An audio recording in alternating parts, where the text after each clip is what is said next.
aabangan natin kasi sabi nila dito daw sa I1TFC release tsaka dito sa Free TV release, may mga eksena daw diyan na hindi napanood sa Amazon Prime. So medyo may mas mapupusok, mas mga daring, mas mga palaban na eksena daw diyan. Hindi natin napanood. So mga director's cut yan na ipapalabas sa Free TV. Okay, so abangan natin yan.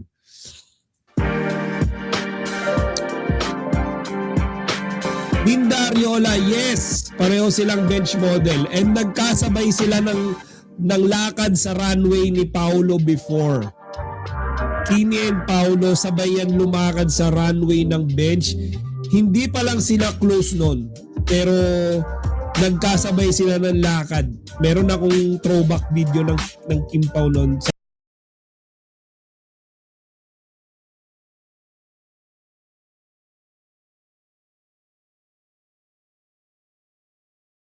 Silang dalawa na. Ayan.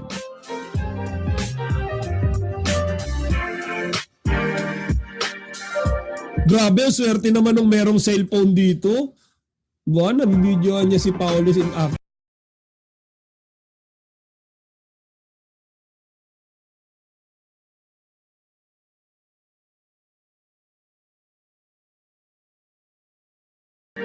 Parang gusto ko rin magpaputi, guys. Ang itim-itim ko kasi ngayon eh. Ayos na initan, parang sarap mag...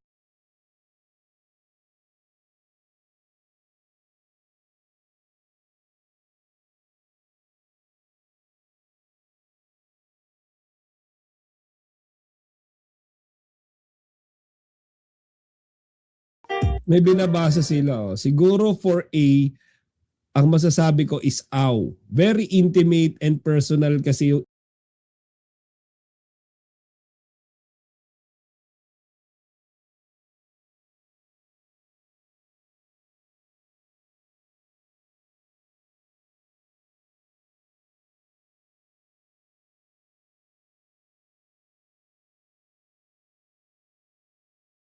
ito ang wish namin for them and reason behind all our preparations.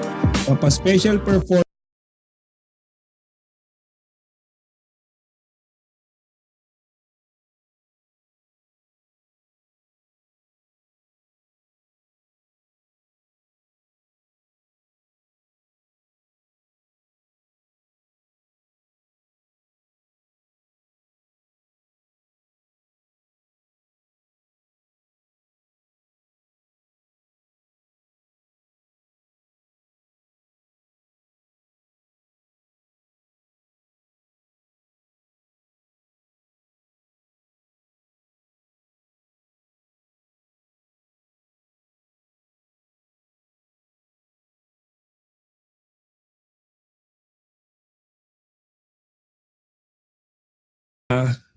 this past few days, i-brought up ko lang.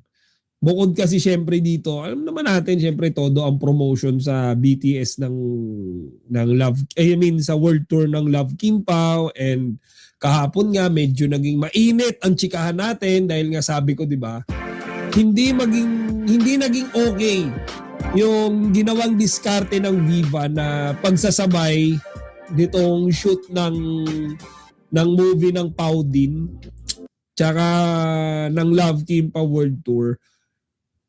Actually, akala ko nga ako lang, pero pati yung ibang mga news channel na Kim Pao supporters din, feeling ko hindi rin sila agree talaga. 'Di ba? Mamaya tatakel natin si Sir Ray Pumaloy, nag-comment din diyan and sasama natin 'yun mamaya. So, ayan kasi sinamantala ng mga basher eh. Sinamantala nila, 'di ba? Yan, kung tutusin bagay talaga ang Kim Pao. Kaya maraming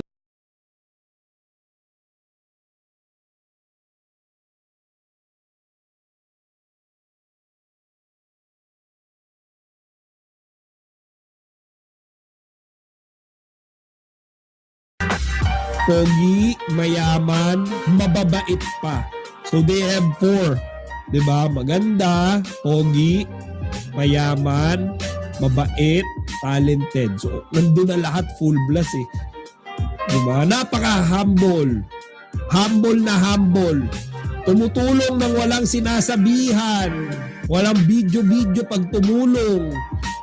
Yung mga kapwa celebrity na nila yung nagsasabi kapag kami tinutulungan sila.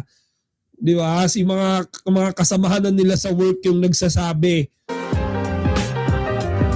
So ito yung kilig na.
Si Kimi, no?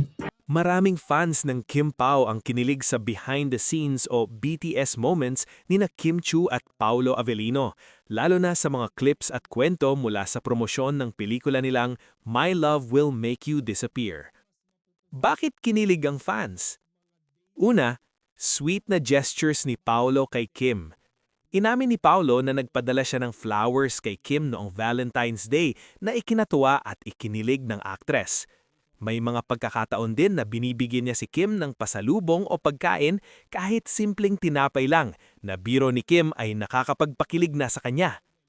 Pangalawa, natural chemistry sa set.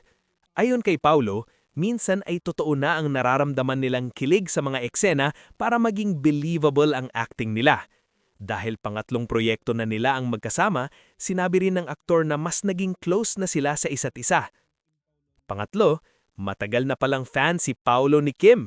Inamin din ni Paolo na fan na siya ni Kim mula pa nung panahon ng PBB, kaya mas lalo pang kinilig ang supporter sa tambalan nila. Resulta? Trending ang Kim Pao. Dahil sa mga BTS moments na ito, mga ngitian, biruan at sweet gestures, nag-viral sa social media ang kilig ng fans at lalo pang lumakas ang suporta sa love team na tinatawag na Kim Pao. Kahit hindi palaging direktsyong inaamin ng relasyon nila, marami pa ring fans ang naniniwalang hindi lang pang on-screen ang chemistry nila. Ang balitang kinilig ang fans sa BTS nina Kim Chu at Paolo Avellino ay normal na reaksyon ng fans, lalo na kung may nakikitang magandang chemistry sa dalawang artista.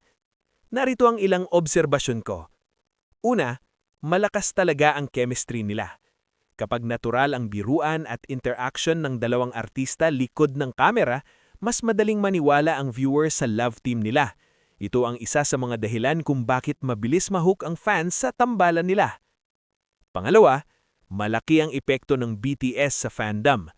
Ang mga behind-the-scenes clips ay nagbibigay ng pakiramdam na totoo o genuine ang closeness nila.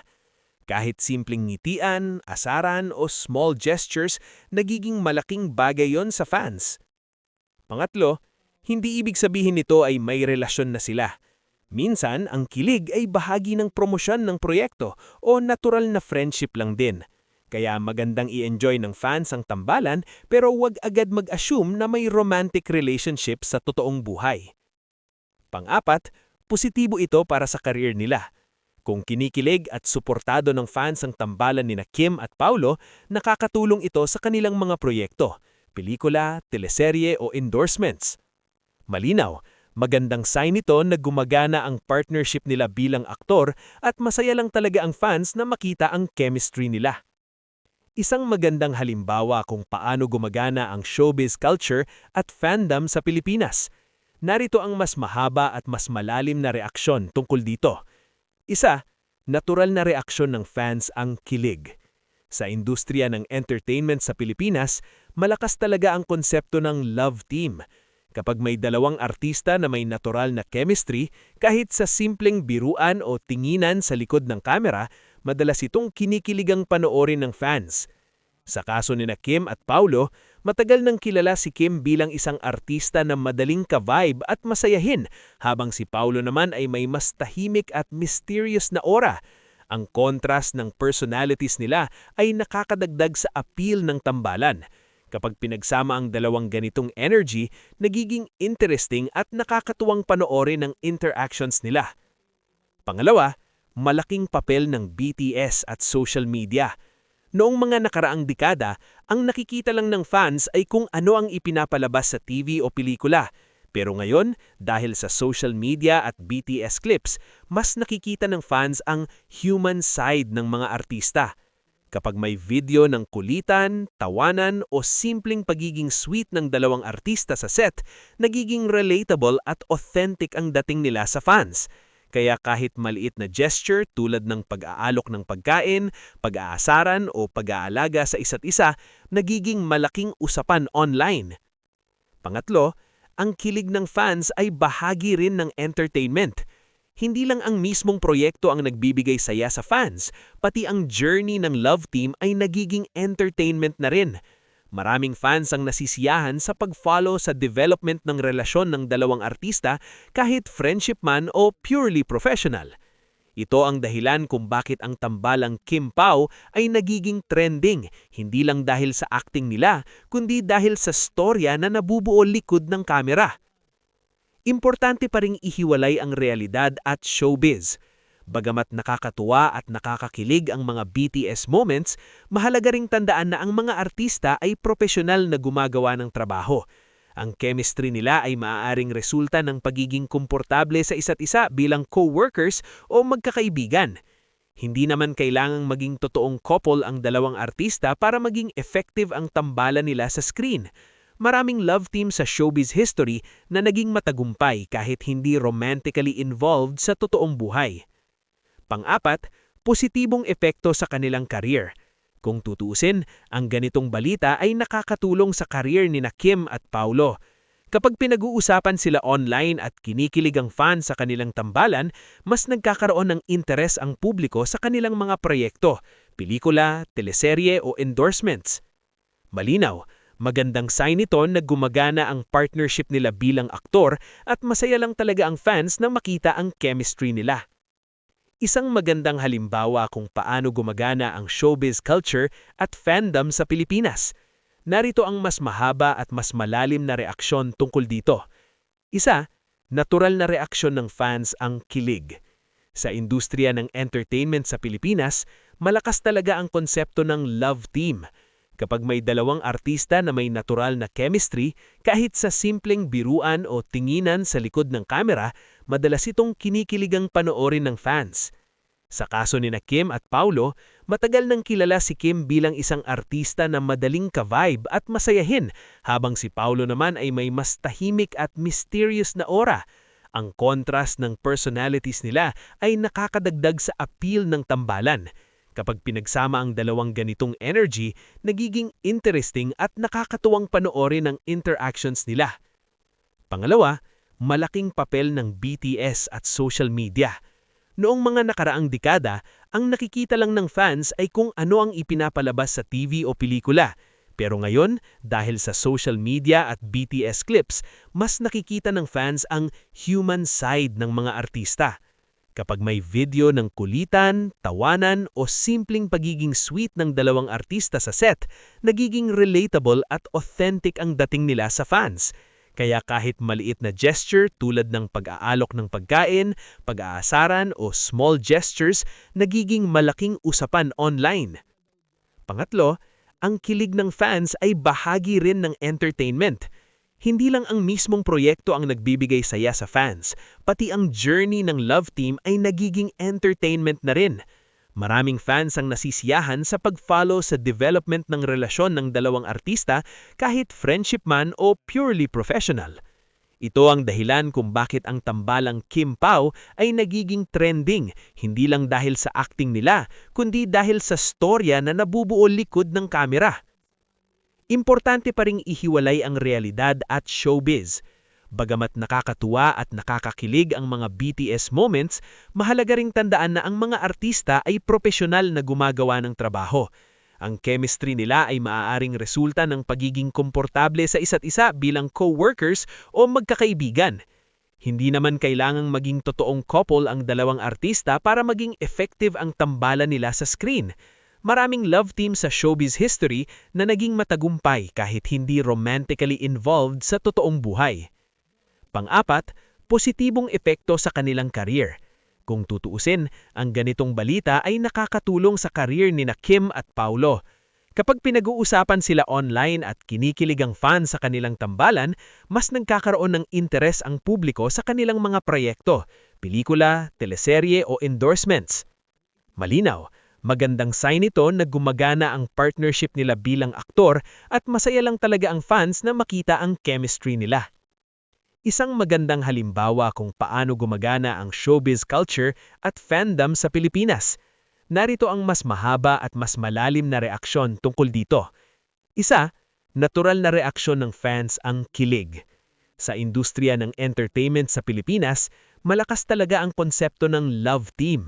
Kapag may dalawang artista na may natural na chemistry, kahit sa simpleng biruan o tinginan sa likod ng kamera, madalas itong kinikiligang panoorin ng fans. Sa kaso ni Kim at Paulo, matagal nang kilala si Kim bilang isang artista na madaling ka-vibe at masayahin, habang si Paulo naman ay may mas tahimik at mysterious na aura. Ang contrast ng personalities nila ay nakakadagdag sa appeal ng tambalan.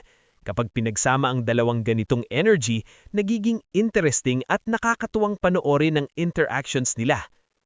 Pangalawa, malaking papel ng BTS at social media. Noong mga nakaraang dekada, ang nakikita lang ng fans ay kung ano ang ipinapalabas sa TV o pelikula. Pero ngayon, dahil sa social media at BTS scripts, mas nakikita ng fans ang human side ng mga artista. Kapag may video ng kulitan, tawanan o simpleng pagiging sweet ng dalawang artista sa set, nagiging relatable at authentic ang dating nila sa fans. Kaya kahit maliit na gesture tulad ng pag-aalok ng pagkain, pag-aasaran o